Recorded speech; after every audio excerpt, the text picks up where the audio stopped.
G'day, Tree Mugs here. So my apprentice James has been doing a lot of climbing and cutting this summer, and a few weeks ago he had asked me to make a video about the snap cut, and I said that I would. So I wanted to just go over some of the basics about it, what it is, how and why it works, and when to use it versus not use it. So I'm not an expert by any means, but I do use it on a daily basis. And I know for myself it was an essential element in my own training back in the day. So this video is not meant to be comprehensive, it's just meant to convey the basics for my apprentice James.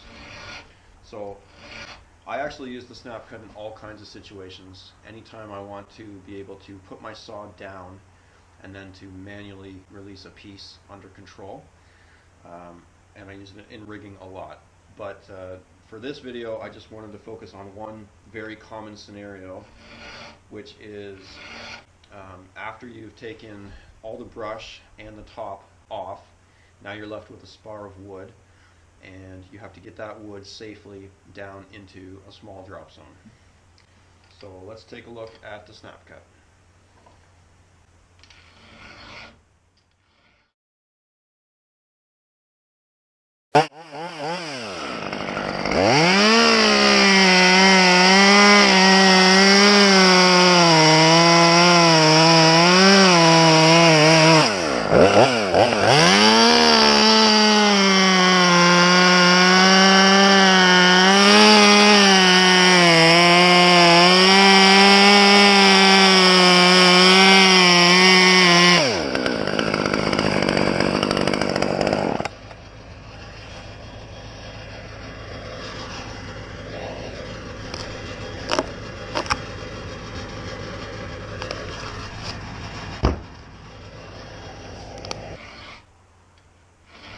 So the snap cut is also called the bypass or the mismatch cut. So as a concept, if you have wood fibers that are running lengthwise through a stem, what you can do is you can make two bypassed overlapping cuts that are separated by a gap. So you can make those two cuts, and then you can put your saw down. You can use both hands to grab the piece, snap it off, and then throw it where it needs to go. So it's normally reserved for pieces of wood in the vertical or near vertical orientation. And especially for beginners, I recommend using it only on pieces that are within, let's say, 30 degrees of vertical. So the further away that a piece gets from vertical, your chances of success get less and less. So I know a lot of people like to use face cuts to chunk down spars. Myself, I just prefer snap cuts almost all the time. And also one of the most important scenarios where I use the snap cut is to avoid negative rigging. So avoiding taking all the time to set all the rigging up, as well as the shock load that goes along with it. Instead of all that, I can just make my snap cuts, break the piece off, and throw it where it needs to go. So as a framework, we're going to look at it in three parts. We're going to break it down into the cuts themselves, and then the snap, and then the throw. So let's take a look at those.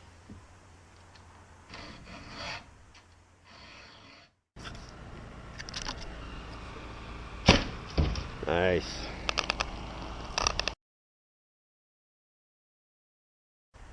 So the cuts. Now what you're not going to do is just grab your saw and make two random bypassing cuts. There's actually a lot more going on here with the snap cut. There's a lot of nuance and subtlety that you need to understand before you even get started. So you need to start with the end in mind. So first of all, you're going to want to make both cuts through clear wood. You don't want to make them through branch attachments, just to maximize your chances of success. Secondly, the snap cut is actually a directional cut. It wants to snap off in the direction of the lower of the two cuts. So if I make one cut here and I make my second cut here, it's going to want to snap off in this direction. So that's something to keep in mind before you start your cuts. You need to think about, depending on the orientation of the wood and your work positioning, you need to figure out, do I want it to snap off towards me for maximum control, or do I want it to snap off away from me? You're usually deciding between those two options. You're hardly ever going to want it to snap off hard to one side, because you usually don't have the shoulder strength to allow you to do that. And then in terms of the size of the piece, you need to be able to just physically manhandle the weight of the piece once it snaps off. So you can't select a piece that's too big. So a good general guideline around this area with the trees that we work with would be somewhere around 4 feet, 3 to 4 feet chunks. You're usually going to be able to handle those when you're starting. And it depends on the situation. Smaller diameter, you can take 6, 8 feet, whatever you can control. It all depends. And then so the two cuts need to be as parallel as possible. You don't want them on crazy angles relative to each other. They really need to be very parallel. So that can take a lot of practice, especially on bigger stems. It takes a lot of practice to get that skill. And then the other variable to think about is the gap between the two cuts. If you make your gap too big, you're going to have trouble snapping the piece off. You won't be able to snap it off if it's too big. So a general guideline for most stems would be, let's say, around 1 to 2 inches for a gap between your two cuts.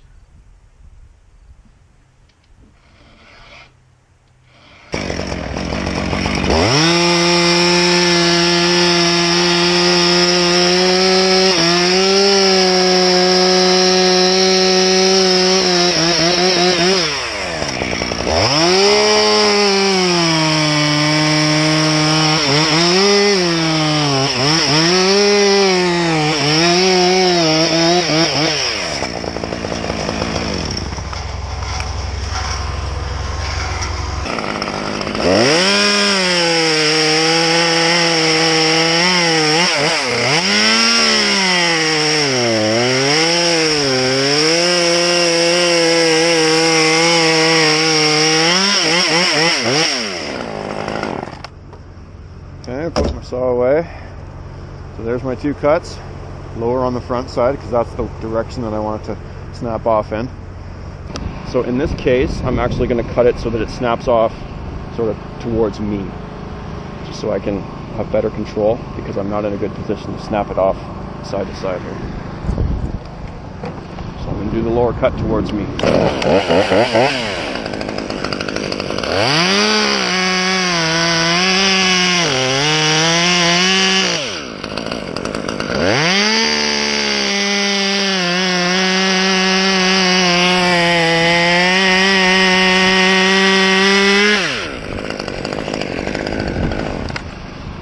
Okay, put my saw down. Now I'm going to snap it towards me, and then I'm going to try and throw it there.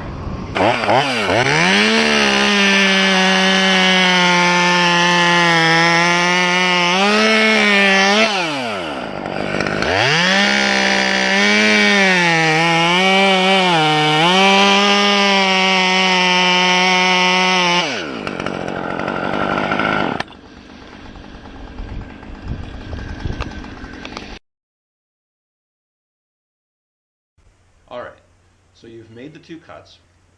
Now you've put your saw down. Now what you're going to do is use both hands. You're going to rock the piece back and forth to get it to sever completely. And this part is crucial. Before you can throw it, it needs to be completely snapped off. So sometimes it'll be easy. It'll just be maybe 1 or 2 rocks back and forth and you'll feel that it's off. Other times it'll be more work.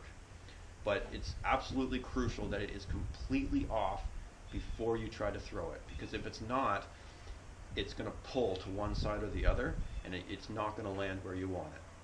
So use both hands, rock it back and forth, and you'll feel and you'll hear it when it snaps off completely, and then you know that you can control it and throw it exactly where it needs to go. So we're all clear down there. Both hands. Okay, I can feel when it's fully off.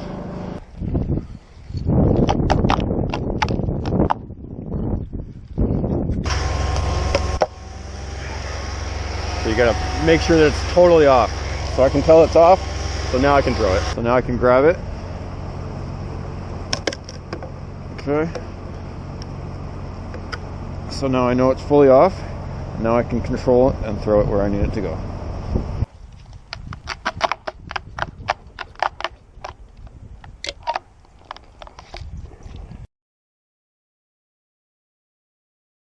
So you've made your 2 cuts, you put your saw down, you snap the piece off completely, and now you're ready to throw it.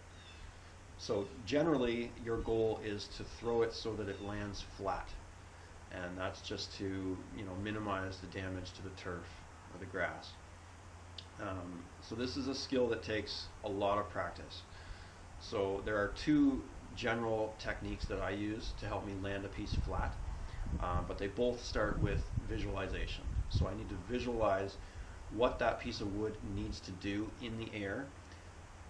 You know, it's based on the size of the piece. It's also based on the height of where I am. So the first technique is I'm going to manipulate the number of flips that the piece is going to take in the air on the way down. So the way I'm going to do that is I'm going to use my hand and I'm going to slow down the butt just as it comes off. So I can manipulate the number of flips. I can slow it down and it'll take less flips and it'll land flat. The other technique is the opposite. As it comes off, I'm actually going to push on the butt to speed it up in an attempt to stop it from flipping at all. So as it comes off, I'm going to push the butt and then it's going to fly through the air and land flat without flipping at all. So those are the 2 general techniques. What I would say about landing flat is don't beat yourself up about landing flat. You know, that landing it flat to me really is a bonus. You know, the real goal is just to safely snap it off and throw it and get it to land in the drop zone.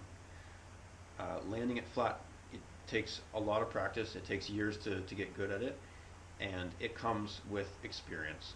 So if you can execute the cuts properly, snap it off, and throw it where it needs to get, then in my mind, you've done your job. Landing it flat is a bonus. If you can do it, that's awesome. And I'm going to try and land it flat. Bingo.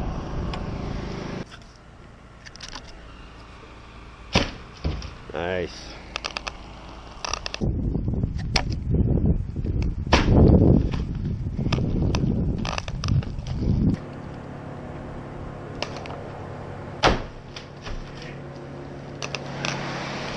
So yeah, anytime you're chunking down something like this in a small drop zone, what you want is your ground guys to actually move every single piece as it comes down, one for one.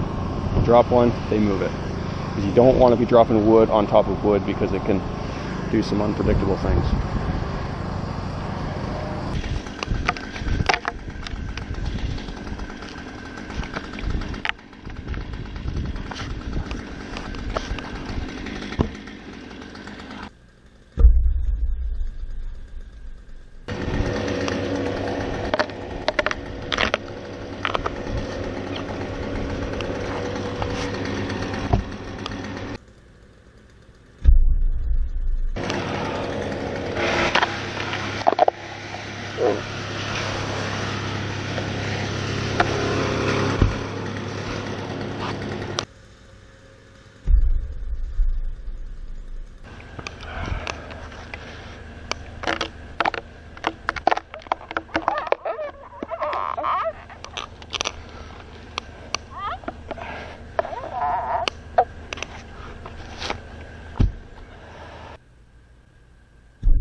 So to sum up, the snap cut looks very simplistic when you see a veteran do it, but hopefully by this point you can see that it's actually quite complex. There's a lot going on there.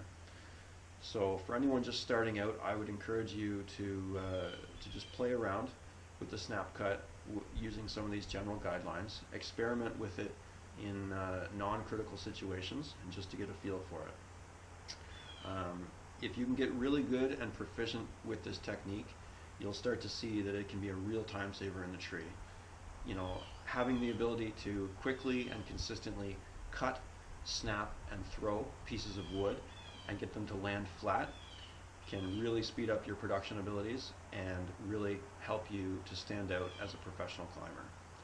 So, until next time, climb high, work smart, and read more.